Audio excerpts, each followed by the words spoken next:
The Bible is not a boring book. It's full of action, and it's full of talented men of war, and many of them fought for David. First Chronicles chapter 12 is one of those chapters that records them.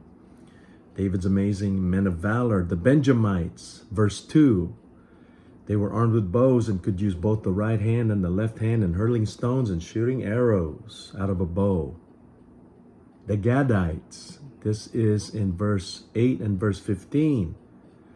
They separated themselves unto David into the hold in the wilderness, men of might, men of war, fit for battle, that could handle shield and buckler.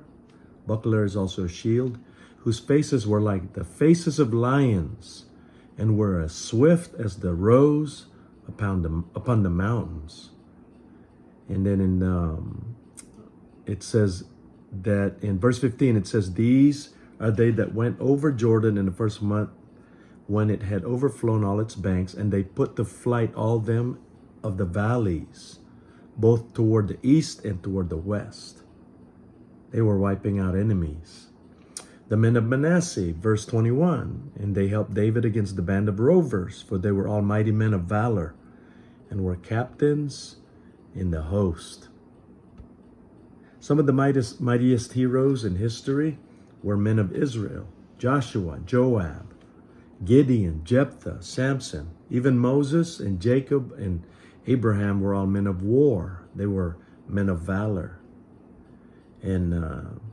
But there were those who were never mentioned. These are, here are several men right here in chapter 23 of Samuel, 2 Samuel, that few have heard of. Adino, okay?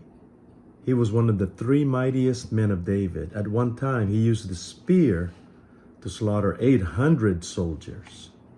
Eleazar was another one. He remained on the battlefield after everybody else retreated, and he fought against the Philistines until his hand was weary and his hand stuck to the sword. What commitment, what dedication. And then the last one is Shammah.